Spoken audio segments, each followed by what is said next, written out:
Welcome back to Kerbal Space Program. Last episode, we covered the basics of rocketry, which wasn't really very much information compared to how much people will need to know to play this game. But I think for the beginning of this episode, we'll do a tour of the solar system in-game. If you don't want to watch the tour because you might want to find it out for yourself, well, if you want to find stuff out for yourself, then you probably wouldn't want to watch this in the first place, this whole series.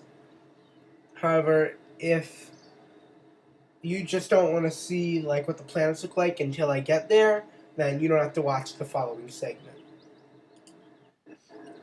So this is the tracking station. You can see your flights, and you can just see all the different celestial bodies in the solar system. So right here you have Kerbin. This is the I think it's the fifth, something like that. I think it's the fifth planet, I believe, from Kerbal, the star. If you go, and this is where the launch pad is, right here. If I switch over to the moon, so MUN, by the way, you can see at the top. So this is the moon. It's not in very high definition right now, but it will be when we fly there. This is the moon. You can see from a vertical view, it's an altitude of 11,400 kilometers from Kerbin, or 11.4 megameters, and it travels at a velocity of 542.5 meters per second around its orbit. But that's not really necessary to know, because I'll show you the game programs for you your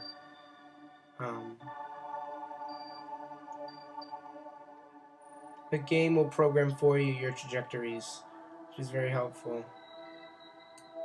So if you look right here, this point is where Kerbin, the moon's orbit, and this other moon, Minmus, aligns at. So if you want to fly to Minmus, you're probably gonna want to intercept this orbit of Minmus at right this point, right here and here. So that's the Kerbin system. If you go out even further, you'll see that there are 7 planets, or actually, sorry, not 7, 8. Beginning here with Moho. It's the analog of Mercury. It's kind of like brownish dirt, whatever. So it's pretty close to the sun, Kerbal. You can see it has an elliptical and inclined orbit. The next planet out from the sun is Eve. It has a purple atmosphere and purple terrain with seas of mercury, liquid mercury. And it has a moon orbiting around it, Gilly, which is an asteroid. This, in fact, is the has the least amount of gravity in the entire Kerbal system. And I've already gone over the Kerbin system, which is actually the third, sorry, not fifth. I don't know why I was saying that. The third from the sun, from Kerbal. Then we have the Mars analog, Duna, with its huge ice caps and red terrain. We have its moon, Ike, which is in a binary. It's actually a binary system with Duna, although it doesn't really show it, because Ike is about maybe half the gravity. or no, I think it's like 1/4 the gravity of Duna. So you can see that. They're both tidally locked to each other. So not only does one side of Ike always face Duna, but one face of Duna always faces Ike, which is cool. I'm not entirely sure if they're in a binary system. I think they are, though. And then moving out further, again we have the fifth body, Dres. This is the analog of Ceres, an asteroid in the asteroid belt between Mars and Jupiter.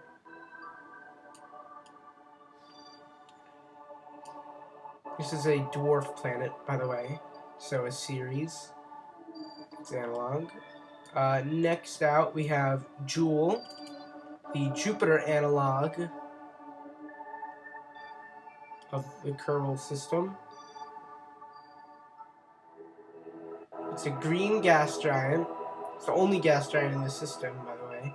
Its first moon out is Lathe, a water world with an atmosphere kind of similar to Kerbin's, though it's mostly water, so there's not much land to colonize or whatever, or to even land on. Val, an icy moon with an icy mountainous moon of Jool.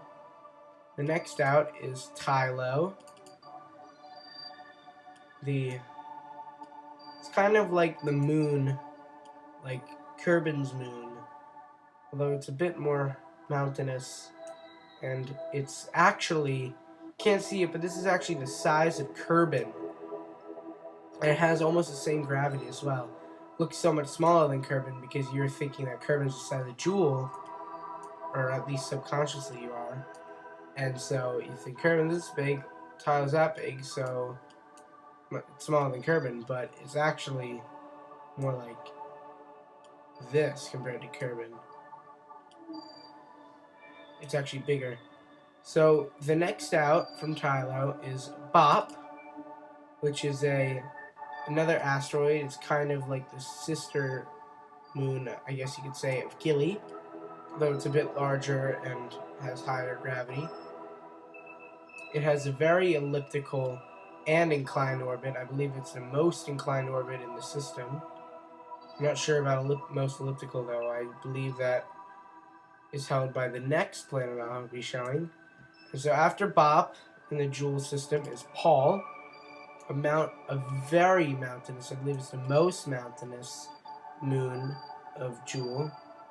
It's said to resemble kind of like a pollen grain, hence the name Paul, which is kind of the inspiration behind it.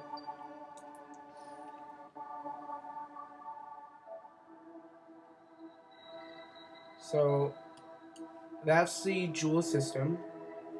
It's very far away, by the way, Paul from Jool. It's at an altitude of nearly 160 megameters. And remember, the moon to Kerbin was only 11.4. So that's much farther out. It's more than 10 times farther away. So after the Jool system, we have the last planet in the game currently that we know of, because they are planning, or they have said that they might plan on adding undiscovered planets that you have to discover for yourself. We don't know if it's happened yet because no one's discovered any, or they might not have added it yet, or they might not ever do that, and they haven't added any planets yet, any more planets. So Elu, it's actually at a 1 to 2 orbit with Jool, and as you can see, at some points it gets closer in its orbit than Jool does, right here. This is very similar to Neptune and Pluto. Pluto can actually be closer to the Sun than Neptune at certain points. And so for every, I believe, 2 times that Jool goes around, or 3 times that Jool goes around, Elu goes around twice. So we'll take a look at that. I think it kind of resembles Hoth from Star Wars, although it's got a bit kind of like dirt, I guess, on it. It looks more like it was a rocky planet and it's under an ice age or something. Whereas Hoth kind of looks like it's mostly all ice, but of course it's not all ice.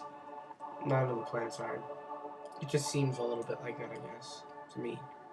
So that's the Kerbal system. Now just head back to Kerbin, to the Kerbal Space Center.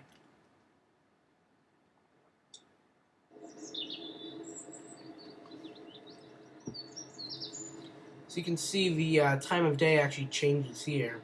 It also changes from the views from the two assembly buildings,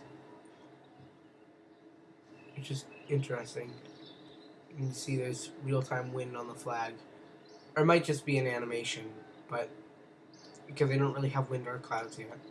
But you can now move around and view the launch pad dynamically in this opening scene, kind of, as you could call it. So to the VAB, we'll begin on, or I will start on intermediate rocketry, which is basically orbital flights. And I will be naming the rockets from now on. And this, the flag should stay. So we're going to use the Command Pod Mark 1. We got to change the flag back. Maybe it doesn't, I don't know, want to stay that way. I don't know. I'll figure it out. So we have the Command Pod Mark 1. So this is where our crew members are going to sit. Only one. And when we're going to want to add a parachute, because when we're re-entering a planet with when we're deorbiting from Kerbin orbit, we're going to want to land safely, and it's not very ideal to do a powered descent on Kerbin when you could simply just use a parachute. Powered descent is descending onto the surface of Kerbin using thrusters to decrease your downward velocity. So after we have our command pod and a parachute, your structural, you have your stack decoupler that will decouple the stages when you change stages. I don't really think I'll be talking too much about where you can find each part and what the part is called, but I will explain how it works. Now we want to add our fuel. We'd go with a small or normal size tank and a small 1 meter engine.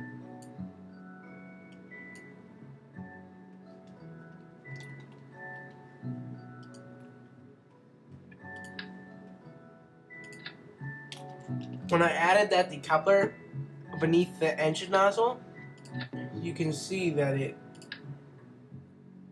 when I add it, it provides a shield that just makes your rocket look more stable, etc. And when you eject it, when you eject your decoupler, the shield will eject as well.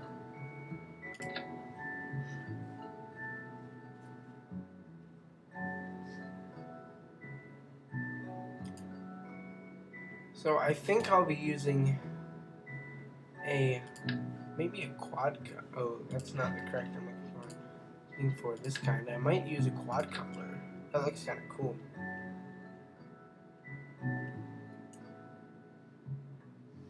Oh, okay, so I'll try that out. Although we are only trying to achieve orbital flight, so I might just do a bicoupler.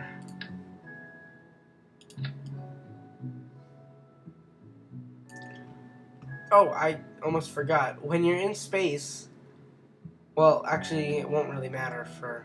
Never mind. I'll go into that under advanced rocketry because you don't really need it with this small of a upper rocket stage. If you're using big rocket stages, then I'll go into more detail.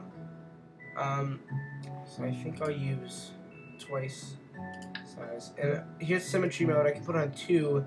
You snap to angles, and they'll put 2 down. I'll put one here. I'll put one next to it. when they're gonna put one next to it. So that's really helpful if you want to make your rocket stable.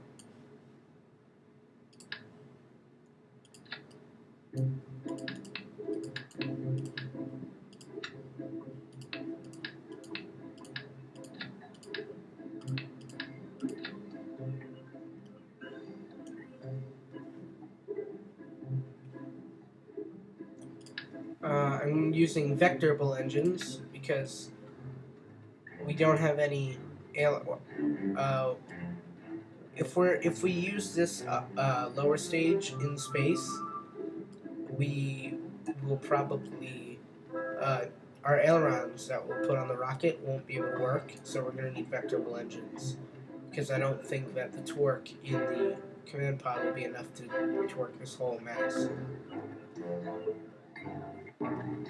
Under structural, you can find strut connectors. It's very helpful when putting a piece together because otherwise, when I fly this, these two pipes will just bang back and forth. Like one will go up, the other one will go up, and then they'll come back down. Or not very much, but they'll do it little by little, and then it'll make your rocket unstable and slightly unbalanced, and then it'll make you blow up. So that's why you'd want to use strut connectors.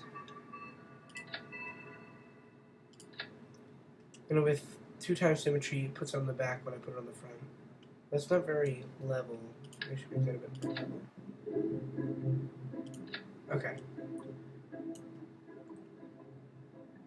And I will put one up here just because it looks better, even though it's not really going to provide any structural integrity up here because it's already connected up there.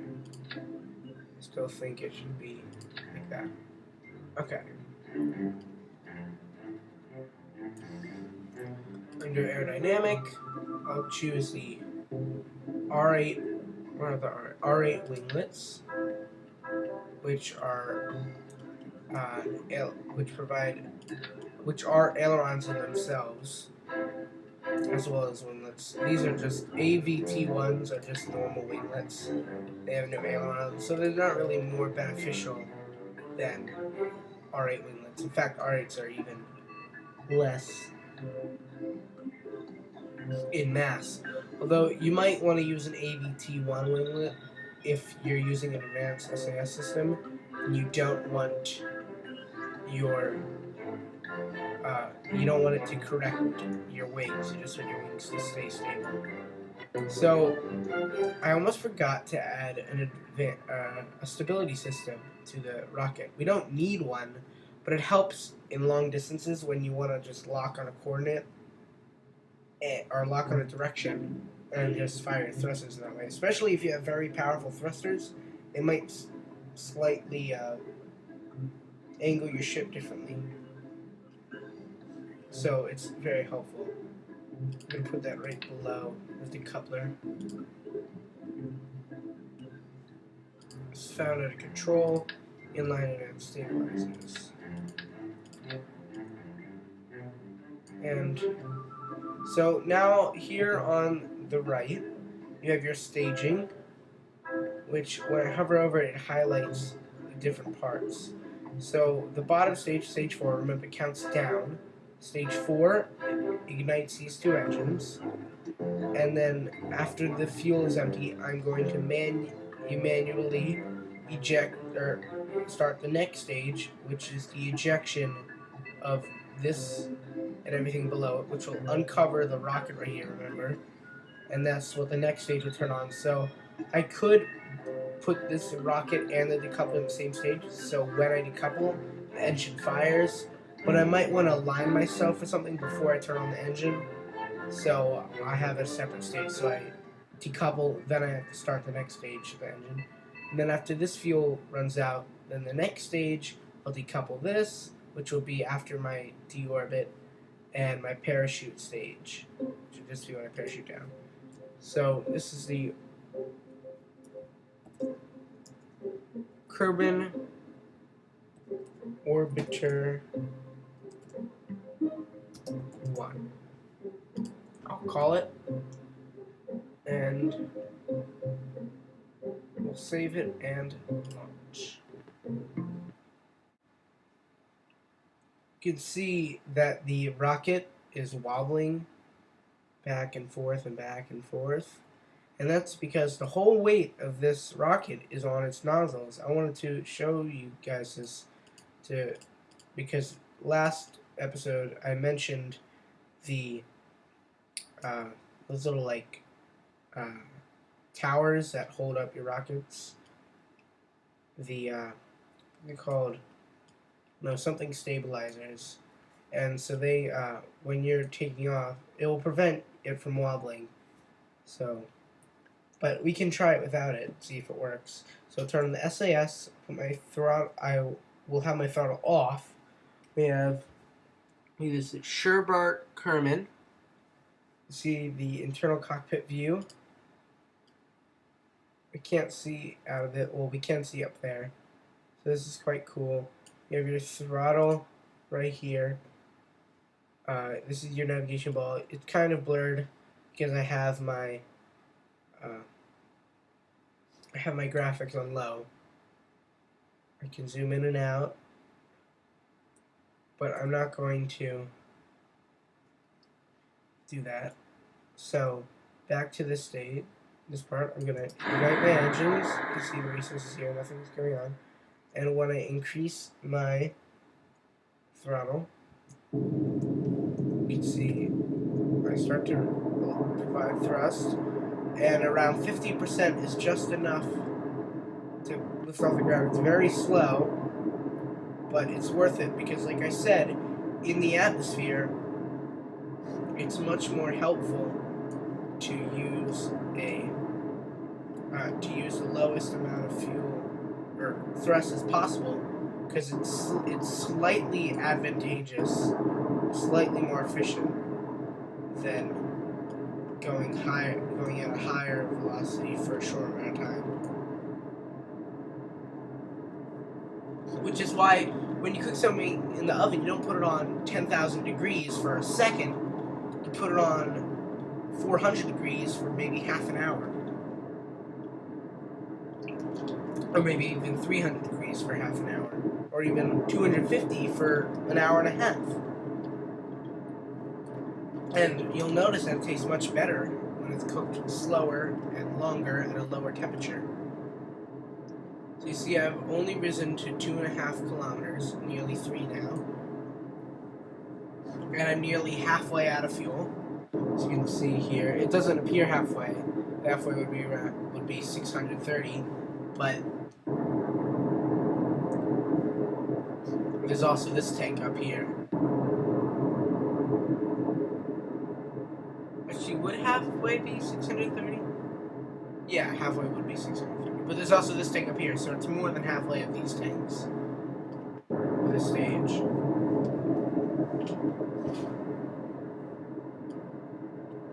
So this tank is 180 less, so actually 630 minus 180, yeah, 450, I believe. Yeah, 450 for half of this, which means that these 4 tanks are 900 fuel altogether. Something around there. Maybe a bit off. Oh no, sorry, 450 is a quarter. So this is 1800. So we're now at 12 kilometers, and it seems like we're pretty high up, right?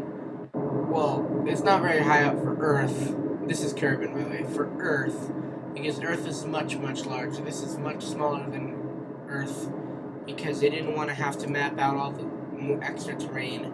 Although they made it the same gravity, so they just made it denser. In fact, this whole planet, Kerbal, if you calculate it, is the density of osmium, which is a very dense element, one of the densest, in fact. So we're almost out of fuel. We're at 15 fuel in each tank. And as soon as it's about to end and it's burnt out, I eject the next stage. I'm going to angle this slightly at the 90 degree and fire my engine.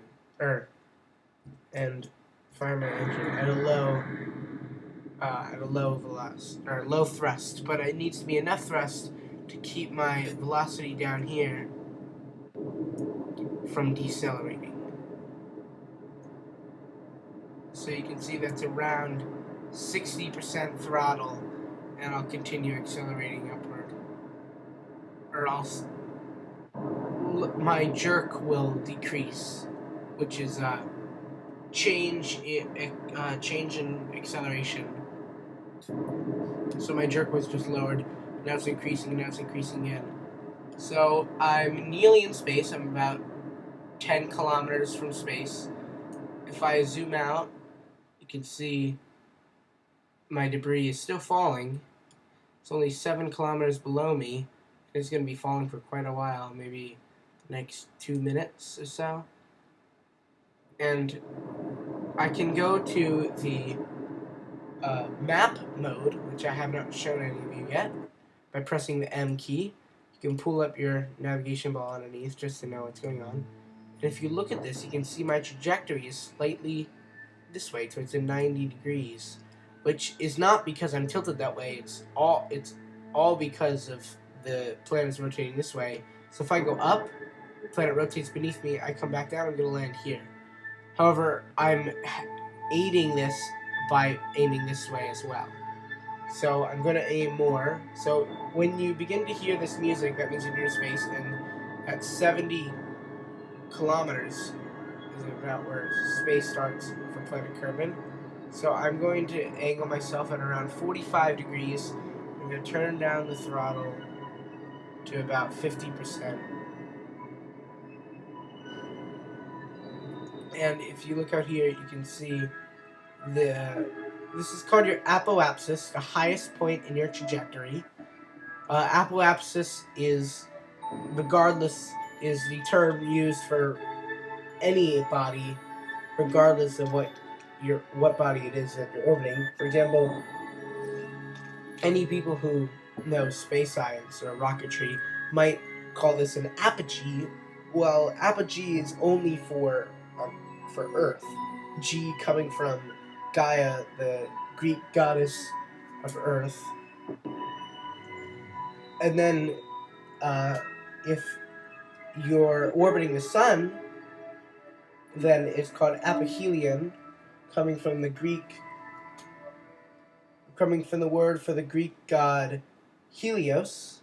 So right now you see my apoapsis is 150 kilometers, and I'm going to lower down my throttle because I want to conserve on conserve on fuel for the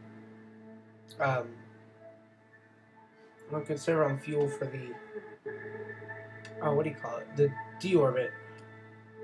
So you'll notice here that my time until I reach my apoapsis is decreasing, which means that I'm actually decelerating.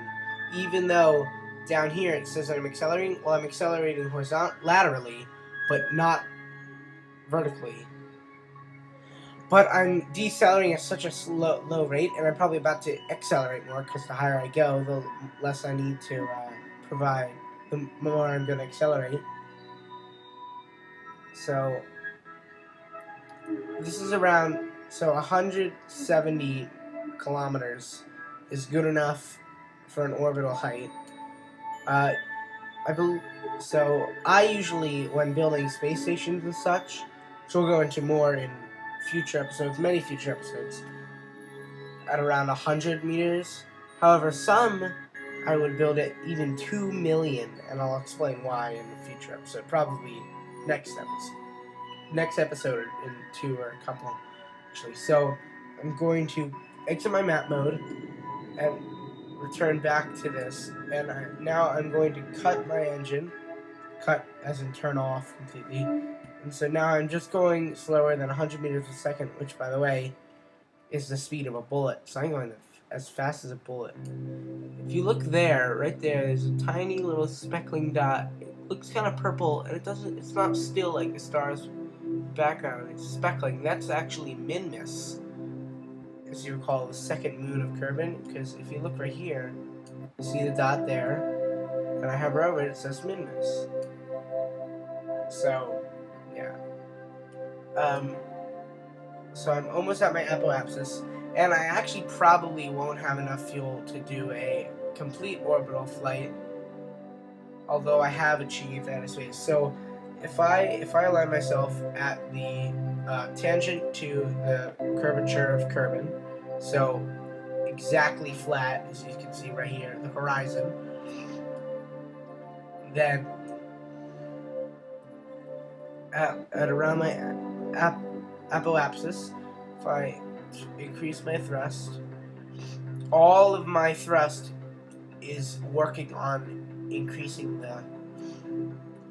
my velocity and not my height, and therefore my way around Kerbin. So if I actually select a point on this trajectory, I can add a maneuver and can see what would happen if I do what. So if I increase my velocity, you can see this orange dotted orbit is what would happen. And you can see here what you need to do to get that. So right now I'm out of fuel. Just finished out of fuel. And I'll never be able to get in orbit. But although it was suborbital, I have achieved space, kind of like, I believe, John Glenn? Yes, John Glenn, I believe. So, I believe in the Reds... No, not the Redstone one. The Redstone one, I don't think they got out. I forget. But, I can take my Kerbin and actually go on... Sherbart Kerbin, go on EVA, Extravehicular Activity.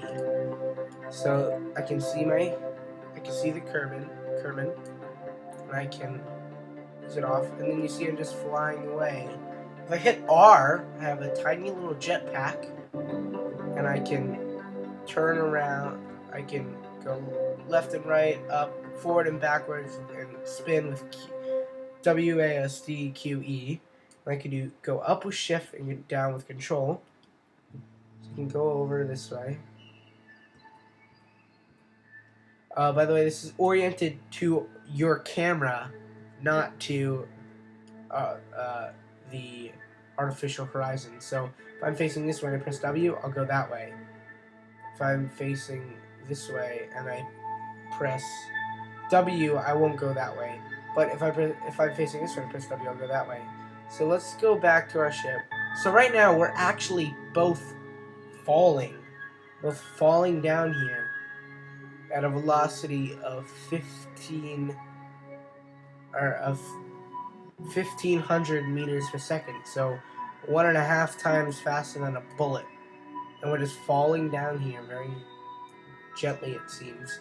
And our rocket is not moving away from us very much because we're falling almost exactly with it. We're so close to the rocket that the change in gravity between us is negligible. And so I can just act like it's still and I'm moving. So if I go down and I get a bit closer to it, then I can then grab onto it and enter the ship again. And so we're still falling. I believe I'm going to speed up time. Well, I'll turn off my throttle and then speed up time. And you see I'm falling down. This is 10 times velocity. Look how nice it looks. You see the darkness, and you can see the rainbow and stuff like that. So right now I've entered the atmosphere. The music stopped. My time warp went back down to 1. I can accelerate 4 times warp, and I can and still have the physical thing on. See here the atmosphere meter. And when I get around here, you can see the re-entry effects. This does not provide actual heat, but it looks very realistic. It's very enjoyable, I believe. So I'm gonna face retrograde, and I'm going to actually deploy the bottom one because we're only 10 kilometers high, so I'm deploying that. And now you can slightly see just barely the Mach cone forming, and now it just went away. And so I'm gonna lower. I'm going to turn off the SAS because it's really shaking it. So it's going to naturally point retrograde just because this is bottom heavy. And so the bottom is going to be least resistant, the top's going to be most resistant. So at around, I believe, so we're going to land on the ocean, I think. At around 1 kilometer, we need to deploy the parachute. So you can see this is almost about to splash down. Not almost, but so are we. Not much closer to it than we are. It's about a third closer. So it's about to splash down, and I'm going to deploy the parachute now. It's drag chute, and it's opened. Velocity lower, that's hit the water. Splash. Could have been us, and we would have been dead. Probably. Or our ship probably would have been ripped to shreds. Although, I imagine if you had a very aerodynamic and aquadynamic too of a ship, you could just point straight forward and just go down very deep, which I would consider a very plausible future way of reaching the bottom of the ocean. Land near the bottom of the ocean from an orbital flight, face straight down, you have enough velocity to go down there. If you could build a submarine-like space ship, which basically a spaceship is a submarine for outer space. So, we're almost ready to land. We're 100 meters up. Football field. American football, by the way. Half a football field. And at 10 meters, we're in the end zone. And splash down.